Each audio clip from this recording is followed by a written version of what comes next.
woman in the red dress. Joining me are Liberal Senator Holly Hughes and Caroline Russo, lawyer and commentator. First to you, Caroline, as the lawyer. How could someone who gets into a mutually agreed relationship when she's already married wind up getting $650,000 from taxpayers when it ends up sour? And Andrew, that is a really good point, and there's a lot of people who'd be asking that question, including me, who is one of those taxpayers, wondering why I am paying for this. And in some ways, Holly's probably a better place to answer this question, but my understanding is that if you suffer, you know, some sort of injury in the workplace at that Parliament House, when they actually go through this process, you don't actually have to prove causation. So if it happened during the time of your employment, you know, it's essentially accepted that it happened. And after all, this is a no admission settlement. And no admission settlements happen all the time. They are often done for reasons that have absolutely nothing to do with liability. They're often done to keep things out of the mail, just to deal with open issues. And even for Ms Miller in this circumstance, she's probably sick of going over the same territory again. So, you know, entering into a settlement is a reasonable thing to do.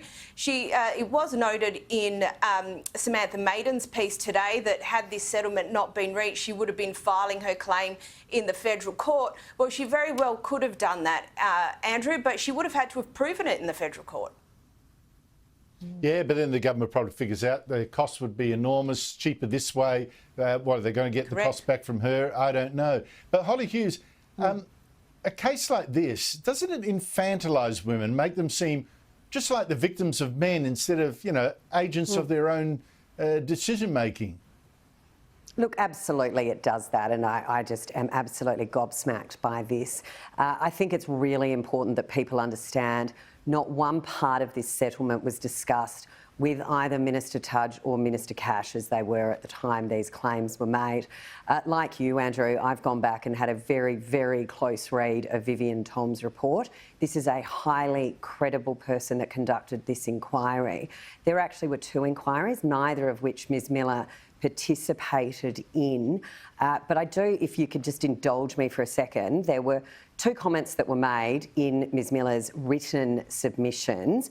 One with regards to Senator Cash, where Ms Miller has said, due to the persistent rumours across the building during my first week in the office, I confidentially let Minister Cash know that I had a relationship with Alan that was now over and that my loyalty was with her. She was supportive and kind. So these are Ms Miller's own words, but also with regards to Alan Tudge, and again, I'm quoting this friendship led to a personal, intimate relationship which was consensual. I want to make it clear I make no allegations of sexual harassment or unwanted attention from Alan. He could be very charming and caring and very complimentary, mostly when we were together outside of work hours. Now, I also read this, both her statement and the inquiry. There was an incident that occurred that Ms Miller turned up at Mr Tudge's apartment in Canberra, was on the buzzer for 10 minutes begging to be let up. Mr Tudge was trying to say, you know, no, you're not coming up. This is not to continue. This is not appropriate. And Ms Miller kept buzzing the apartment. Now, this is in both of their statements. Both of them have said that this is what occurred. That doesn't seem like someone who was not in a relationship consensually or definitely wanting to be in a relationship. But the fact that both Senator Cash and Alan Tudge have been named in this settlement, I think it's very important Australians know that they were not consulted. This was the Department of Finance, and they may very well have liked to have taken this further to have proof. Holly, it's easier to give away taxpayers' money when it's not your own, I guess. Well, the Department of Finance clearly thinks so. Yeah, clearly. Speaking of women who claim victimhood, Meghan Markle, the Duchess of Sussex, gone back to Britain with husband Prince Harry to give a first speech there in 2 years at a function for young people who think they'll be world leaders. Here she is. I was so nervous. I doubted myself, and I wondered if I was good enough to even be there, if what I was doing in the world, albeit important and meaningful as far as I saw it, was it deserving to have a seat at this table? But one young world saw in me what I wanted to see fully in myself, they saw in me, just as I see in you, the present and the future. Are you inspired, Caroline? Me, I'm the future. What absolute drivel, honestly. And no one believes that, particularly when you sit there and it is so self-indulgent. You know, often people talk about, actually, this is a really good point, often people talk about imposter syndrome and how imposter syndrome is a bad thing. Well, you know, Andrew, imposter syndrome isn't actually a bad thing. Imposter syndrome means you're not a narcissist, Andrew.